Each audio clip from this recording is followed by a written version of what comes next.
Hey guys, it's Lee Marie and I teach you how to. Welcome back to my channel. Today's video is a really fun one. I have brought my friend Stephanie from Inspired Social Co. on, and she's going to answer all of your questions regarding branding and social media. Be sure to stay tuned until the end of the video where she shares her tips for the best social media strategy, and she'll also share how to get some freebies from her website and her social media. So stay tuned for that. Hi, I'm Steph Paradiso. I'm the founder of Inspired Social Co. and I help female business owners develop purposeful strategies for how they're going to show up online.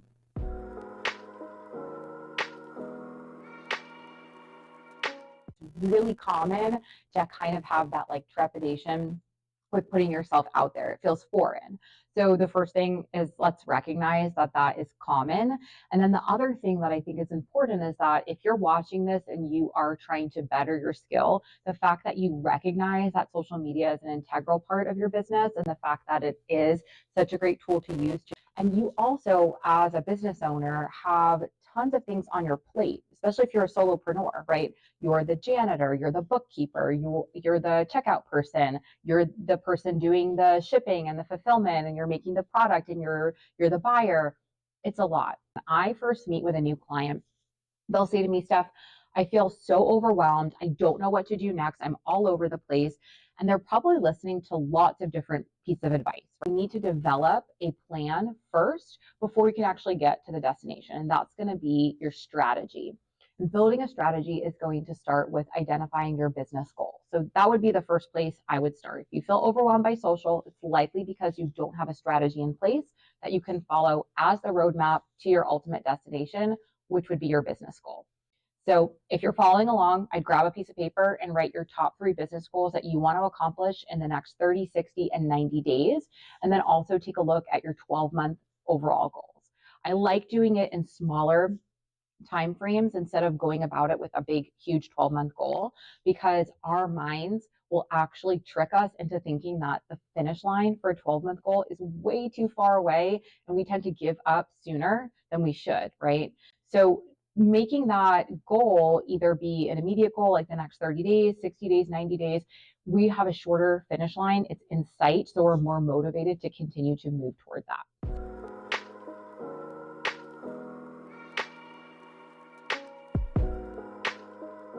I think a big mistake that a lot of business owners make is thinking when they show up on social media, they have to sell. And it really is quite the opposite. People don't want to be sold to on social media, and the consumer is really smart.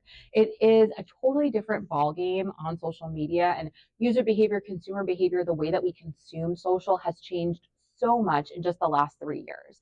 People don't want to be sold to. They want to feel part of something bigger. And so I think the best way to sell on social is to sell without selling. And here's what I mean by that. First, start with building a community, making your audience feel like they're part of something bigger than just an exchange of a product or service for dollars. Showing up on a consistent basis, letting them see your face, letting them feel like they know you in real life, that's going to be a huge key to selling. We're not going to always have a problem that's going to solve a deep pain point for someone. You might, depending on the nature of your business, but as long as you can share with your audience how you can solve a problem for them or how you can fill a need or a void, that is going to help you sell. So a great example of a piece of content that sells without selling is showcasing a reel, and maybe there's some trending audio playing in the background. Maybe we're going to put the candle on a beautiful tray, we're going to strike a match, we're going to light it, and then you're going to see somebody curling up on the couch with a cozy blanket and a book for the feelings that you're going to get from it. And it's going to make you feel so good when you walk in and smell that scent.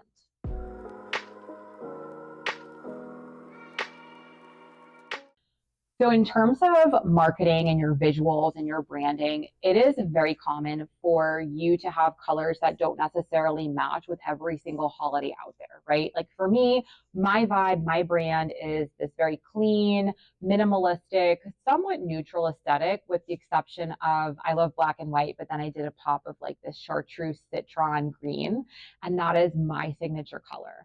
And so that doesn't necessarily vibe with Valentine's Day, right? And maybe we can make it fit for something like Easter, but on a bigger scale, it doesn't fit in with all of these traditional holiday colors. So if you are somebody that taps into the season and meets your customer where they're at on a seasonal basis and takes time to create these assets that will move from quarter to quarter based off of what's happening in the world at that point, you want to do a little bit of pre-planning so that way your feed looks cohesive. And I think that this is just a great tip just at any point in the year, right? In order for your feed and your aesthetic to maintain that cohesive look, you want to make sure you're planning ahead of time. My brand colors are black, white, and a citron green. That doesn't necessarily scream Christmas, right?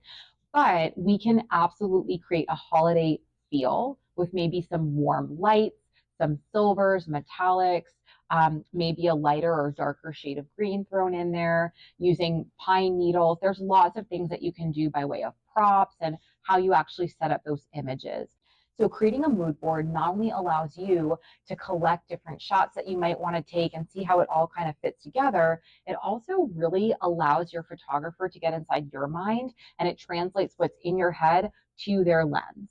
And that is going to get you better quality images. It's going to allow them the feelings that you want to evoke through that imagery to your customers come out, and your photographer and you are going to have a much easier time communicating and getting those images to stay cohesive with your brand versus not having a mood board or any sort of roadmap to dictate where that photo shoot is going to go. And even if you're not using a professional photographer for your images, if you're DIYing it, still create that mood board. I think Pinterest is a great place to get inspiration from and say, okay, does this align with my brand? Am I still staying consistent to that minimal, classic, clean vibe, even though it's Christmas or even though we're doing Halloween images right now for a Halloween launch?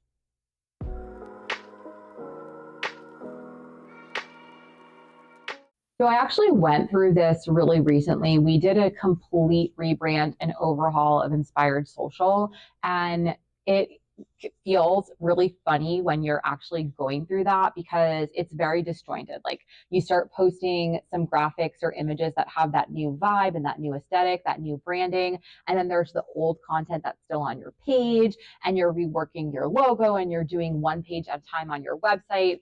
And for us, that feels overwhelming. We just want to like wave a magic wand, snap our fingers, and let it all look cohesive and not have like that growing pain period. But I actually really think that this is one of the coolest things in a business that can happen because you have the opportunity to invite your audience along for the ride. And this is a good opportunity to build trust. It is also prime behind the scenes content that you can share to build community. And it allows you to make your audience feel like a stakeholder. And here's what I mean by that.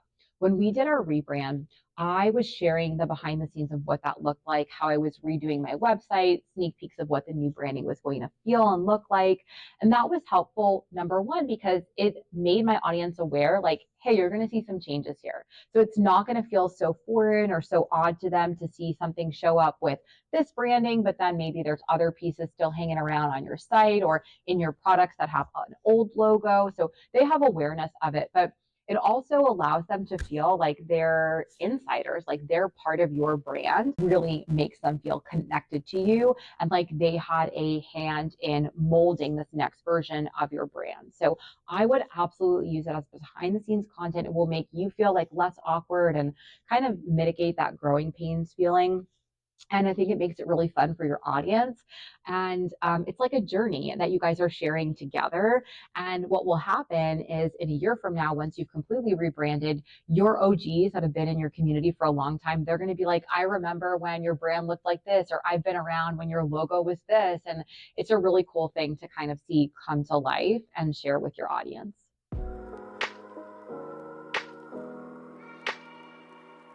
When you're developing your brand, I think that it is one of the most fun pieces of business ownership, like picking those things that feel fun and seeing it all come together and really creating something that is uniquely yours. It is one of my favorite things. And I love watching my clients go through that as well.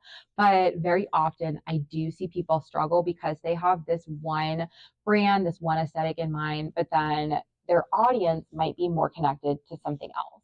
And so my best piece of advice, And this is not just for establishing the way that your brand looks, but also the messaging, the way your brand feels, your product development, the services you curate. All of it has to begin with market research. And this is something I think a lot of business owners skip, but is an integral part of building your brand. And so whether you've been in business for a while, you're a veteran, maybe you're rebranding right now, or you just want to understand your customer a bit better, market research and social listening are two things that you absolutely want to do. So the first thing with market research, I would say, go out and see what drives your customer to make purchases. We want to know what their morning routine looks like. We want to know, what time they're dropping their kids off at school. And then after they do that, do they go get a cup of coffee? Where do they get that coffee? Do they go to the gym? How much time do they take for themselves? What kind of job do they work? What kind of car do they drive? What do they eat for dinner? Like, all of those things seem so minuscule, but it really paints a bigger picture of the audience that you are speaking to. So another really great thing that you can do is some social listening. And this is essentially kind of being like an internet sleuth and going into Facebook groups where your most ideal audience member is hanging out, seeing the questions that they're asking, going onto Reddit threads and researching things that are pertinent to your audience and your industry and your business. Also, Google Trends is so good for this. I love Google Trends. I just wrote a newsletter about how to use it for your business. You can type in keywords and see what people are asking and what they're searching and how popular those searches are. And it really allows you to curate a better brand message, better product development, because you can essentially meet the customer exactly where they're at. There's no guessing. And it allows you to come up with endless content ideas. So those two things, I would say, don't make it about you. It's completely about your customer. Do your market research and tap into social listening. I think you'll be really excited and surprised about what you find.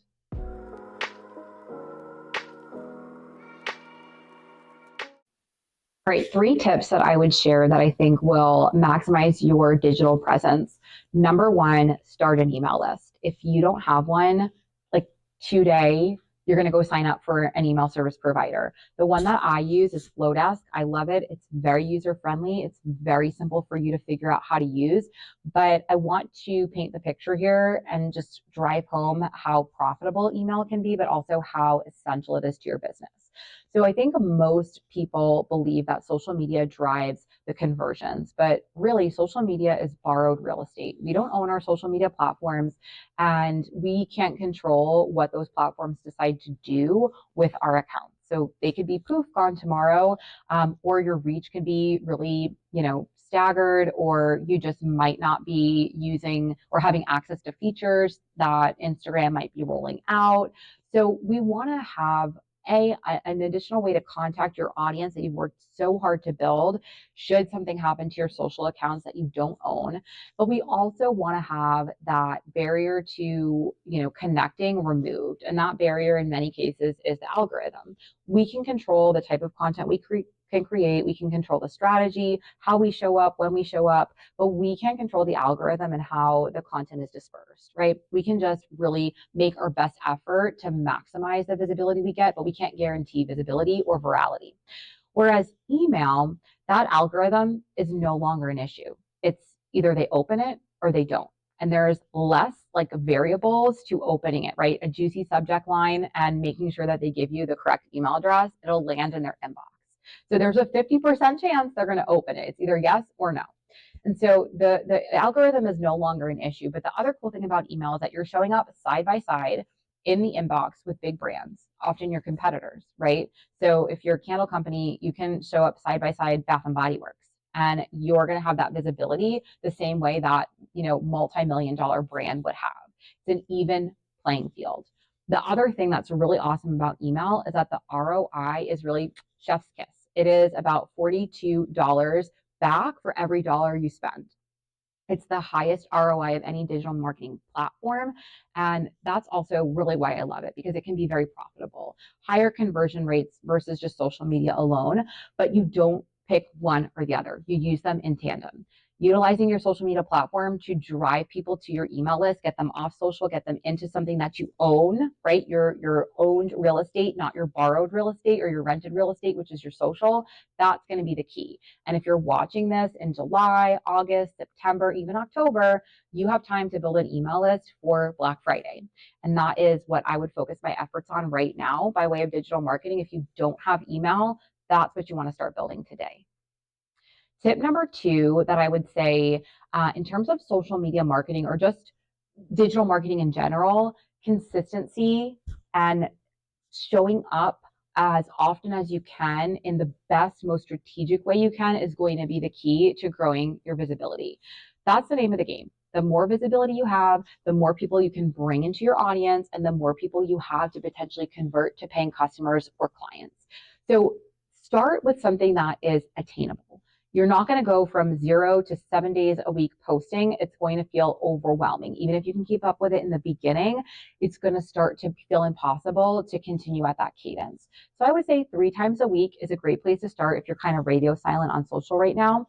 And using the tips that we talked about today, really making that messaging targeted toward your ideal customer, not guessing at what they want or need, but really doing that research, and then showing up in different formats. Not everybody likes to consume content in the same way. I'm one of those people. I do like reels and TikToks. I like short form video, but the truth is I much prefer to swipe through a carousel and read or read a caption than watch a video. That's just me. And if I'm like that, I'm sure many of you also like understand that as well.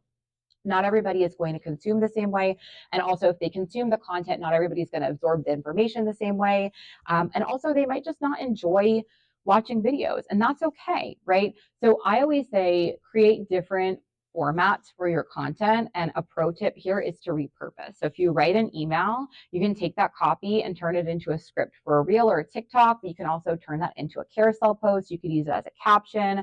We want to work smarter, not harder, which is definitely my 3rd tip. Working smarter, not harder is like the name of the game. It's the number 1 value that I have in Inspired Social Co. And I want to help my clients achieve that as well. And that's going to start with building your strategy. So that way you're doing things that will eventually help you with your bottom line. They're going to move the needle. You're not just showing up to tick a box and say, okay, we posted on social media today. We can move on with something else. We want that posting. We want that effort, that work that you're doing to mean something. We want it to get you closer to an overall goal. So start an email list, get consistent with wherever you're going to post, and then diversify your content formats and work smarter, not harder by ensuring that your content and the efforts that you're putting forward are strategic and that you're repurposing. All right, I'm so glad we got to spend time together. I hope this was valuable. If you want even more tips, and I have lots of freebies, you can visit me over on Instagram at Inspired Social Co. And you can also find some free resources on my website, which is inspiredsocial.co. I hope you've enjoyed today's video. It was so much fun bringing you this content, and this marks the end of our 5-video branding series. I hope that you found value in this series and that it helps you to create the brand of your dreams. All of Stephanie's information is going to be down below, so please do visit her website, give her a follow on Instagram. She has lots of wonderful free goodies for you to just help you out with your branding and your social media strategy. Also, if you require her services, she's just 1 click away. If you like this series and you like this content, please definitely give this video a like and consider subscribing. It really helps our channel to grow. We love bringing you videos like this, and we are working on a lot more content, so definitely stay tuned. As always, I will see you guys in the next video.